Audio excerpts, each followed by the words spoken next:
bringing you the latest news from Lubbock Cooper Athletics. This is the Pirate Fan Zone podcast from 100.7 The Score. Welcome back in. I'm Randy Rosetta. This is the High School Fan Zone on a Wednesday night, and I've said it a couple times. I'll say it again. This episode, or this show, is wall-to-wall baseball because the UMB First Pitch Classic is in Lubbock this week. That's a big tournament. If you're a high school baseball fan, if you're a baseball fan in Lubbock, Texas, this is the week to go out and kind of get your snoot full because there's games all over town, 8 different venues, 6 per day, 3 games at 6 venues tomorrow, 3 games at 6 venues Friday, 3 games except for one place at 6 venues on Saturday. Every public school team in Lubbock is playing. It's just great baseball, and just looking at the matchups, I just read through Friendship's schedule, who they're playing. We'll go through Lubbock Cooper's here in a minute. You're going to see good baseball. You're going to see teams playing each other that guys know each other. They know what to expect from each other. There's going to be probably a little bit of emotion involved here and there. And that's before district play. You get into district play, it gets a little feistier then too. So Chris Baker's to my far left, the second-year Lubbock Cooper baseball coach. Is that cool to hear that can finally say second-year coach? Absolutely, yep. Because I know last year was a little bit of a whirlwind for you, and we talked a couple of times, and I've even mentioned you, I think, when Brennan Rhodes was on here. Brennan's he's you this year, taking over for a legend out there. And I told him, I know that Chris, he had to kind of find his way last year. Well, you found your way. Shoot, you even got it. You guys even wearing a different hat. You've strayed from the flock here. What you guys did last year was pretty amazing and just continued that Lubbock Cooper tradition. I told you this afterwards. You just got to get Jimmy Webster to retire or go coach in Jamaica or something. Well, we're trying to build a team that, Yep. we can get back there and get past them. So well, and you were there. You guys did a few years ago, so it's not inconceivable. Second-year coach. To introduce your 2 guys here, and we're going to talk about the fact that these weren't varsity guys last year, but that's kind of Lubbock Cooper tradition a little bit. Who'd you bring with you? This is Nathan DeLeon. To my left. And this is Cooper McNabb. And you guys are sophomore? I'm a sophomore. Sophomore. He's a junior. So you've got young guys. Even not only is it different guys, but it's younger guys. The reason I said that's Lubbock Cooper tradition, I was joking about our guy Kent Metter when he was the Monterey coach, used to show up at your games and talk about how you had all these guys that hadn't been on varsity last year and would be gone next year, and you'd just be good. He'd just shake his head saying they're just good. Lubbock Cooper has a lot of dudes that play baseball. You lost 16 seniors, is that what you said at Yes, the luncheon sir. today? Yes, sir. So a long senior day, a sad graduation day, but then you switch gears and you get to start coaching new guys. How many new faces for this team? Well, we returned 2 returning starters. Okay. And really we're young in some positions, and we have six sophomores and a freshman up right now. Wow. Which is kind of the youngest we've been. But we still have guys, like you're saying, that maybe have been on varsity for 2 or 3 years. They just haven't had that opportunity, and they're really eager to get that opportunity now. Who are the 2 returning guys? Cole Marshall and Ryan Rodriguez. And you brought those 2 in, and you also brought Mr. Robertson with you the last time you were here. Yes. Yeah, we can say he's a returner as well. He's a closer, so he's a returner when you need him, if that makes sense. Absolutely. But those 2 guys you mentioned, the 2, Ryan's third base still, or has he slid over to shortstop? No, he's moved over to short. Okay. Cole's playing third. And then we've actually Connor's playing some first. Connor Robertson's playing some first. Closer's playing first base some. Well, I'm going to start with Ryan Rodriguez. When you can have that guy come back and do anything at Lubbock Cooper, that's a pretty good place to start because that young man's been like a cornerstone out there for the last few years. These 2 guys, grab the mic there, guys. Tell me about what positions you're playing and kind of piggyback on what Coach said about young guys getting a chance here and being eager about being out there.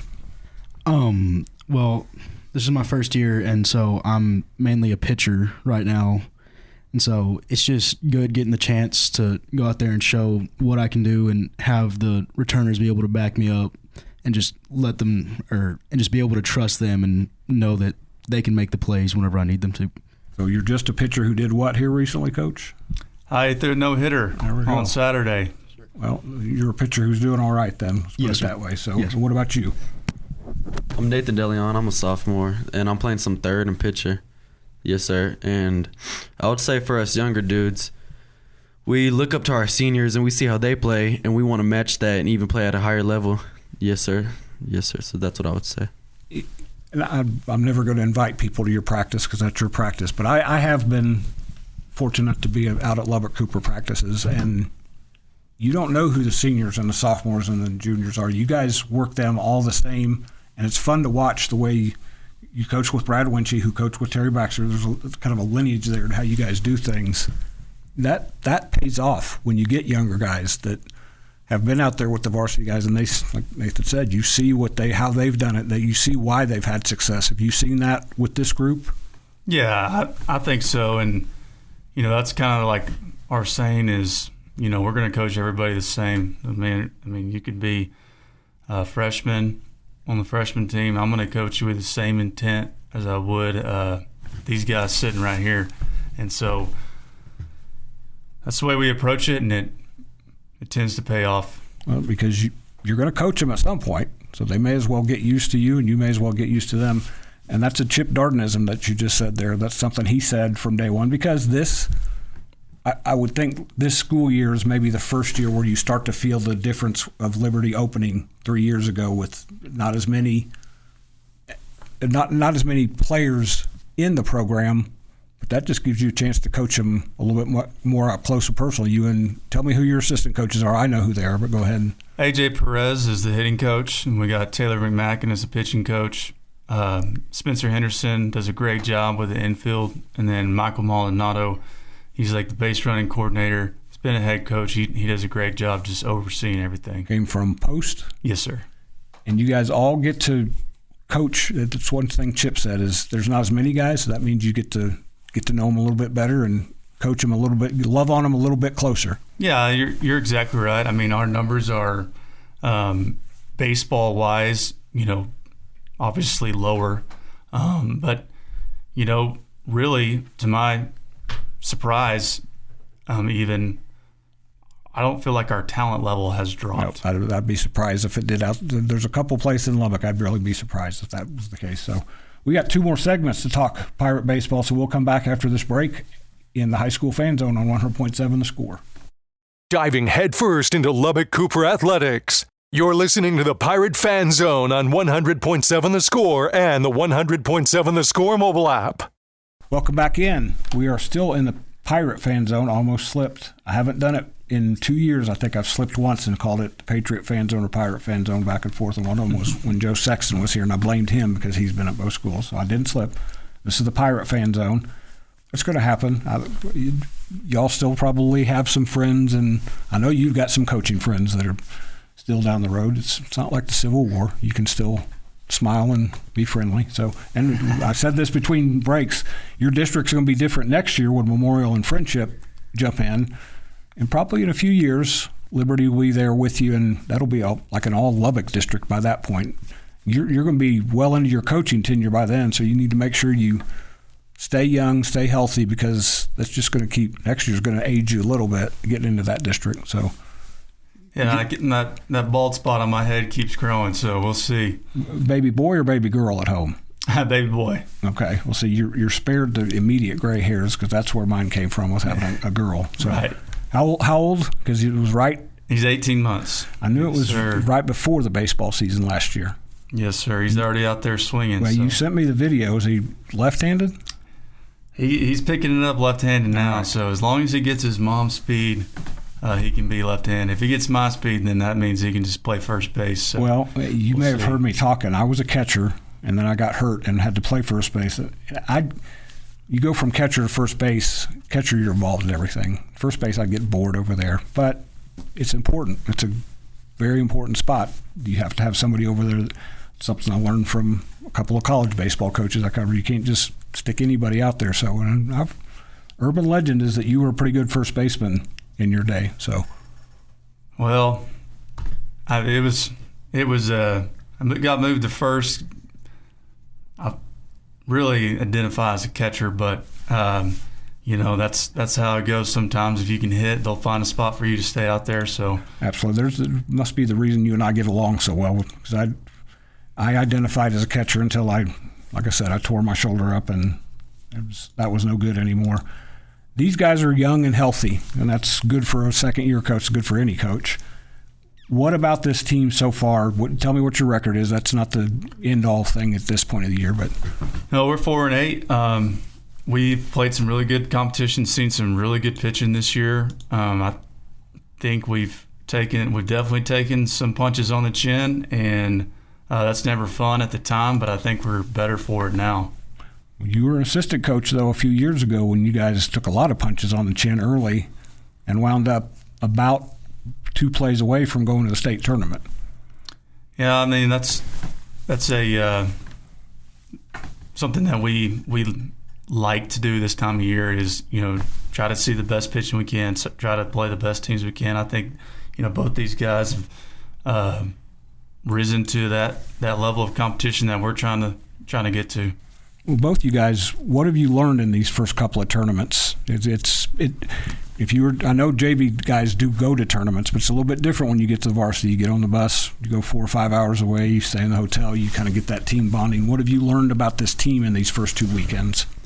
Probably just that we're resilient, being able to go and face teams that we normally wouldn't with a higher level of competition. Just and like you said, being able to bond with them, just it makes us grow with each other, and just be able to rise to that competition together and just be able to trust one another. What about you? Because I'm always curious about. I've got my own high school age child, so I'm Yes, sir. not being disrespectful. But sophomores are a different breed. You go from freshman, where you're just kind of wandering around, not sure what's going on. You get to be a sophomore, you feel like you're older, but you have to figure some things out. What's it been like for you to go through these first 2 tournaments? Honestly, the first tournament, it was like a brand new experience, seeing those arms like that, like the whip that the pitchers can create. But I've learned that whenever I watch these seniors and whenever we go to practice, what Baker installs in us, I would say that we have a resilient mentality, like a dog mentality. So whenever we step in between those lines, we know that we can compete with anyone that we play against. Coach Baker's heard me say this a bunch. When you wear that red and black and it says LCP on your shirt or uniform somewhere, that's kind of the expectation. You've talked about it before, coming from St. Angelo, how different. St. Angelo's got a great tradition in a lot of things, but at Lubbock Cooper, there's that, and that goes back to Max and Terry Baxter. There's that expectation that you're gonna work hard and be good, and that helps coaches, but it also makes you want to push them. Yeah, I mean, we're really proud of our alumni and the standard that they've set, and I think we were right about playing these teams. Like, I don't feel like we were intimidated. I think we belong. Our kids feel like they belong there, and as a coach, that's always great. You don't believe them, all you got to do is go look at the banners that hang up there at Pirate Stadium. It's pretty impressive. So, got one more segment. We're going to talk about who the Pirates play this week at the UMB First Pitch Classic when we come back after this break on the High School Fan Zone. Your inside look into Lubbock Cooper sports. This is the Pirate Fan Zone on 100.7 The Score and the 100.7 The Score mobile app. Welcome back in. We're in the final segment of tonight's show, of this week's show, and this is like Christmas Eve for baseball coaches in Lubbock, for baseball fans in Lubbock, because I mentioned this to Brad Bibb, who I think of the guys tonight, Victor Gomez has probably been involved in more of these. I say that, Chad Reynolds. That's what's cool today, and you kind of talked about it. This thing is so cool, and I say this not negatively, you're sort of an outsider, like I'm an outsider, but you show up and you look around and, man, baseball's a big deal in Lubbock, Texas, and this is kind of the showcase because you have these teams that are here, you have these coaches that have played in it, coached in it. This is a really well-run, cool tournament, and you're going in for your second year as head coach. What's it been like to be involved in this thing the last few years from a coaching standpoint?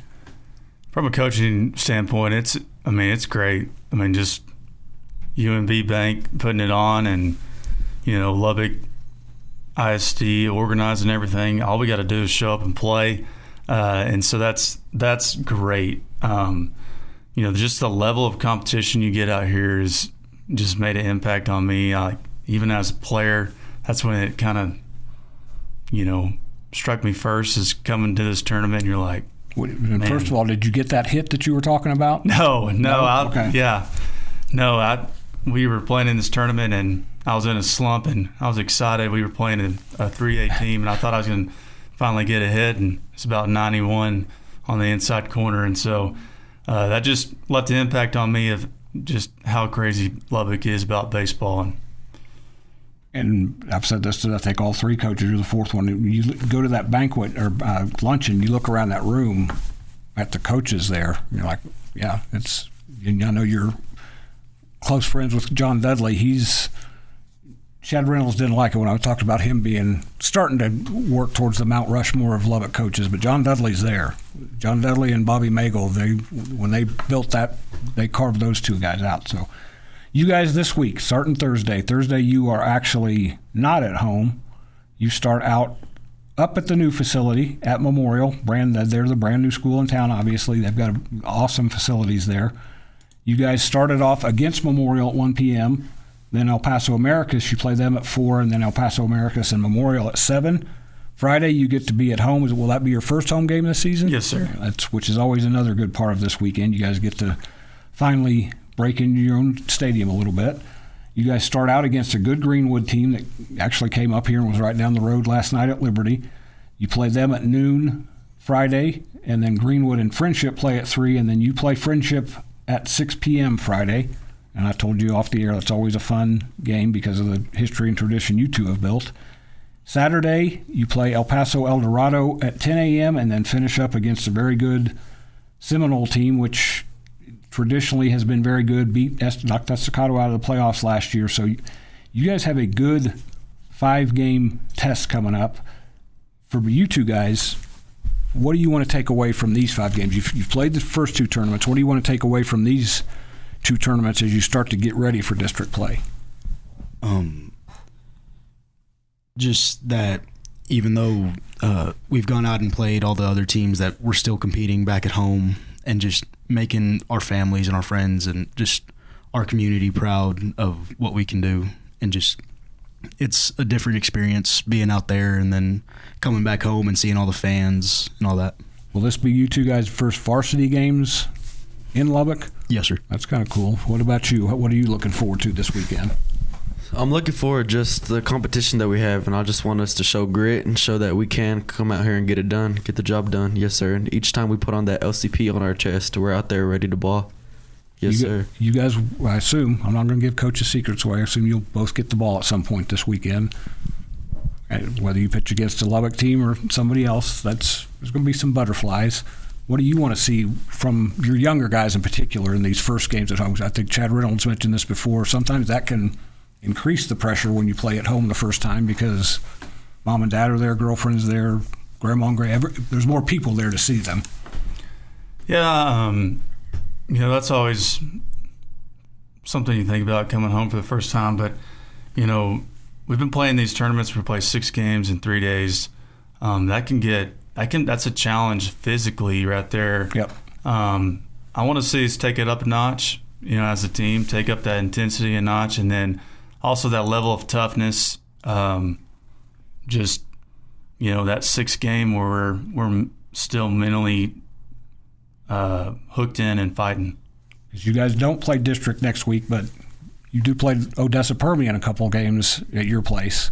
And Yes, that's sir. a good Permian team. That's a Coach Tate Criswell, who I know Coach Winchy knows pretty well. So it's not, it doesn't get quite as intense for you until the following week. But this week is big for the Pirates. It's big for everybody in high school baseball this week at the UMB First Pitch Classic all over town the next 3 days.